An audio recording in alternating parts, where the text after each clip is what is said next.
안녕하세요. 김현무입니다. 오늘은 상선 1등 항해사 비타민C 님과 함께 어선 대 상선 비교를 해보겠습니다. 가시죠. 맞습니다. 저는 비타민C 채널을 운영하고 있는 상선 1등 항해사 비타민C라고 합니다. 반갑습니다.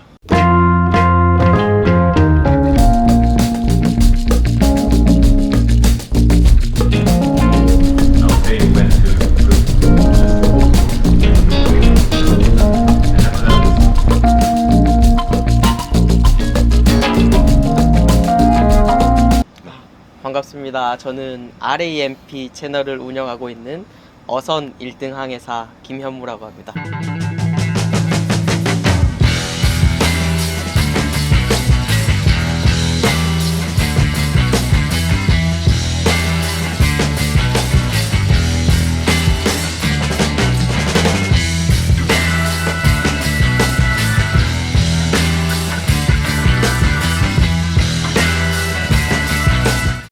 승선은 언제 처음 하셨는지? 제가 승선을 할 때가 처음 할 때가 2014년부터 했으니까 이번이 이제 딱 10년 차예요. 2023년이니까 10년 차고 해양대 입학은 2010년에 했어요. 2010년에 하고 네. 졸업식사. 네. 근데 제가 대학교도 2년 늦게 들어가서 삼수를 해가지고 그 바람에 좀 늦게 들어갔는데 지금 승선 횟수로는 10년 차. 10년. 네.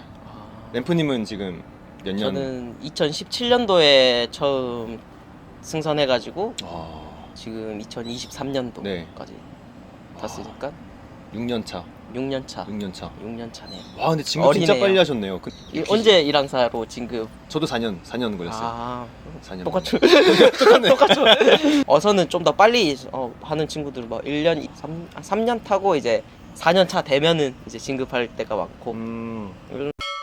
LNG선에 대해서 설명 한 번만. 그러니까 LNG선은 그래서 리퀴파이드 내추럴 가스라 그러죠. LNG거든요, 그게. 멋있다. 네. 그 가스라는 거를 가져올 때 기체 상태로 가져오게 되면 네. 부피가 되게 크잖아요, 기체가. 그쵸. 요거를 응축을 시키면 나중에 이제 끓는 점이라는 그 인계점 밑으로 내리게 되면 온도를 내리게 되면 요게 액화가 돼요.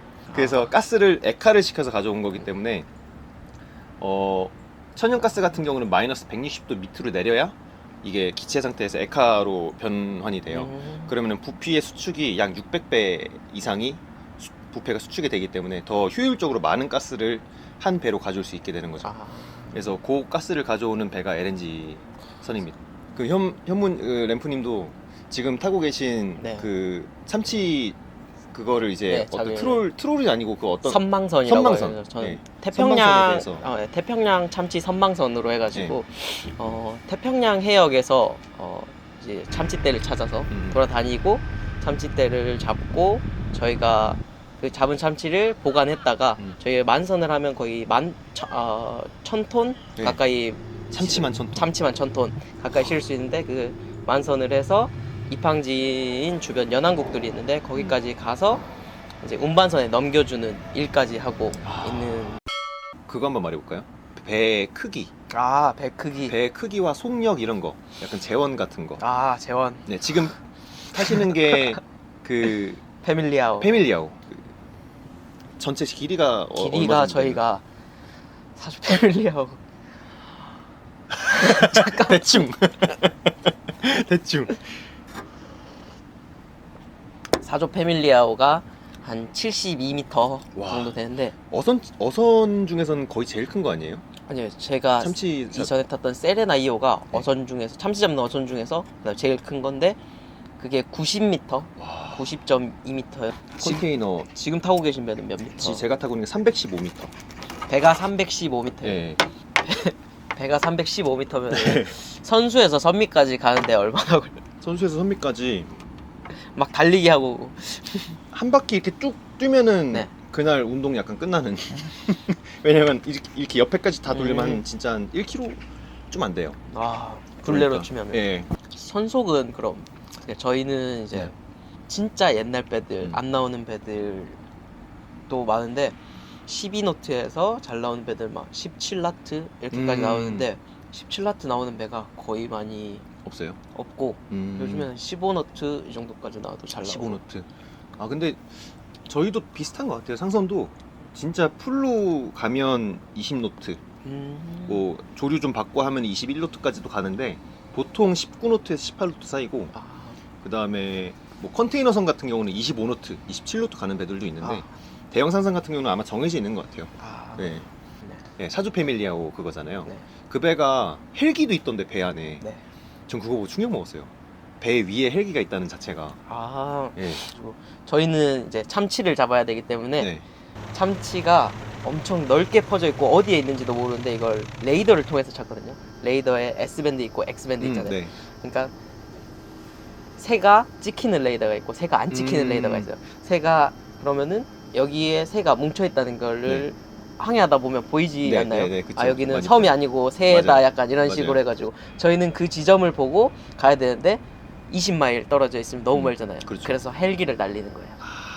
노스 쪽으로 20마일에 해가 찍히고 네. 이스트 쪽으로 20마일에 새가 찍히면 어디를 가야 될지 모르니까 헬기를 띄워가지고 이렇게 쭉 둘러보고 오는 거죠. 오는 거. 네. 요즘에는 이제 드론을 싣고 가는 배도 나오고는 있는데 드론. 네, 왜냐하면 헬기 사고도 많이 나고 그렇죠. 이제 그것도 헬기가 인건비가 또 네, 인건비도 많고 하다 보니까 드론으로 대체를 시작하고 있는 중이고 아직은 많이 안 됐는데 이제 뭐 태평양에 한두 배 정도 이제 드론으로 하고 와, 조금씩 바뀌어가고 있는데 신기하네요, 그것도. 드론 멋있더라고요. 항해는 보통 어디에서 어디로? 저희 배 같은 경우는 카타르에서 네. 가스를 가져오는 배거든요. 네. 그래가지고 요 카타르에서 나오는 가스를 전 세계에 다 갖다 주는 배인데 이게 상선도 종류가 좀 있는 게 버스 같이 정해진 노선을만 가는 데고 있고 네. 그리고 택시처럼 무전기양. 부르는 데 가는데 예, 무슨 이제 부정기항으로 가는 데가 있는데 저희 같은 데는 그 반만 부정기예요. 그래서 로딩 선적은 가스 카타르에서 하고 뭐 중국 갈 때도 있고 일본 갈 때도 있고 유럽 뭐 미국 다 가요. 다 가요. 그래서 겁니다. 저희는 네. 따로 출항을 하면은 목적지가 없어요. 그러니까 무조건 참치를 찾아다니는 참치를 거예요. 찾아다니는 참치를 찾아다니는 거니까 그쵸. 뭐 LNG는 출항을 하면 이제 어디로 간다, 뭐 언제 입항한다 이런 게 다 맞아요, 나오고 맞아요. 스케줄이 다 나오는데 저희는 출항을 하면은 어디에 참치가 있을까 참치를 잡으러. 찾으러 다니러. 그거는 네. 근데 100% 선장의 그거죠? 네. 회사에서 지령을 주는 것도 아니죠? 회사에서 지령을 주는 것도 아니고 선장님이 어디로 가자 해가지고 배를 움직이다 보니까 진짜 베테랑 선장님들은 제가 본 것 중에는 막 4일 만에 1000톤을 다 잡아서 들어오는 배들 있고. 와, 그러니까 우리 배랑 다른 배랑 급여 차이도 달라요. 그렇죠. 와, 그거 좀 진짜 낭만적이다 근데. 좀 낭- 낭만적인 것 같아요. 낭만적이지 그 속에 들어가면 이제 참치가 네. 그래서 한 번에 가져올 때 양이 가져오는 배가 크기가 워낙 크기 때문에 엄청 크던데요. 네. 진짜. 저희 배가 한 번 풀 로딩을 해가지고 가져오면 약 한 21만 톤, 21만 톤이면 21만 톤 정도의 화물을 가져올 수가 있어요. 어떻게 감이 안 감이 안 잡히는데 잡히죠. 감이 안 잡히는데 저도 그거를 정확히 한국에서 얼만큼 쓰는 양인지는 모르겠지만 제가 예전에 한번 대략. 환산을 한 적이 있는데 네. 화물 대략. 가격이 한 300억에서 400억 정도. 지금 시가 지금 그 가스 값으로. 화물 가격이 예, 300억에서 400억 한 번 가져올 때. 유퀴즈 보니까 몇십만 개의 캔 네. 어치라고 하던데 그게 이게 그렇죠? 100톤에 몇백만 개라고 했나? 아 100돈에 몇백만 네. 개예요? 그럼 그거는 진짜 몇 천억? 아예 억 단계겠네요. 억 단계. 단계인데 저희가 뭐 억가에 따라서 좀 다른데 음. 뭐 한 번 하역할 때마다 한 15억에서 20억 이상 하역을 할 때도 있고. 와 참치로. 와, 네. 진짜. LNG 300억이랑은 비교가 안 되는데. 근데 그건 저희가 네. 그것도 저희 상선 같은 경우는 300억짜리 뭐 20만 톤짜리를 가져오거나 막 이러잖아요 화물이. 네. 근데 그것도 저희는 뭐 보합제거나 그 화물을 많이 가져온다 해서 저희한테 떨어지는 게 아니기 때문에 빨리 가져와도 떨어지는 별로 것도 떨어지는 것도 아니고 예. 뭐 이러다 그런 게 없어요. 저희 같은 경우에는 항해를 하고 이제 조업이 있으면 나가서 조업도 해야 돼요. 그물도 땡겨야 되고. 그렇죠. 그러니까 입항을 하면은 하역을 하잖아요. 하역은 어떻게 하시죠? 하역 관리를 하시지. 그렇죠.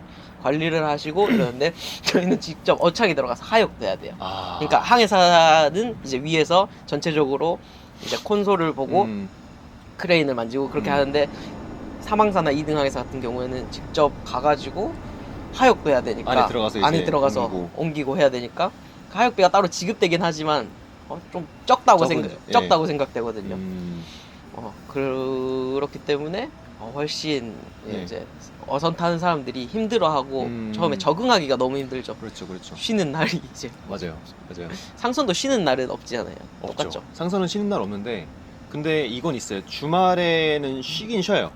그러니까 토요일은 하프데이라 그래서 토요일은 반만 일하고 일요일은 풀로 쉬고 이런 게 있는데 뭐 아. 당연히 비상 상황이 있던가 아니면 또 일을 해야 될 게 있던가 그러면 그런 거 없죠. 그냥 일을 하죠. 선장이 지시를 하면 일을 해야 되고. 아, 근데 대부분은 쉬긴 하는데 항해사 같은 경우는 아시겠지만 여기서부터 저기까지 가야 되니까 네. 뭐 토요일 일요일은 장 쓸 수가 없잖아요. 네. 그러니까 3교대로 당직제로 네. 배는 계속 가거든요. 그래서 배는 계속 항해사는 못 쉬고 못 쉬고 나머지는 쉽니다. 부원들은 부원들 그리고 다른 뭐 1등 항해사 선장 뭐 데이워크 이런 게 없다는 소리. 그렇죠. 데이워크가 없죠. 가판. 데이워크가 없죠. 네. 아, 근데 다 뭐 일하고 네. 쉬는 날 없다고 보면 됩니다. 저희도 항해할 때 가끔 108을 많이 봐요. 전화 좀 거기서- 해주세요. 진짜 언제 제일 이런 생각이 드세요? 배 타길 잘했다. 약간.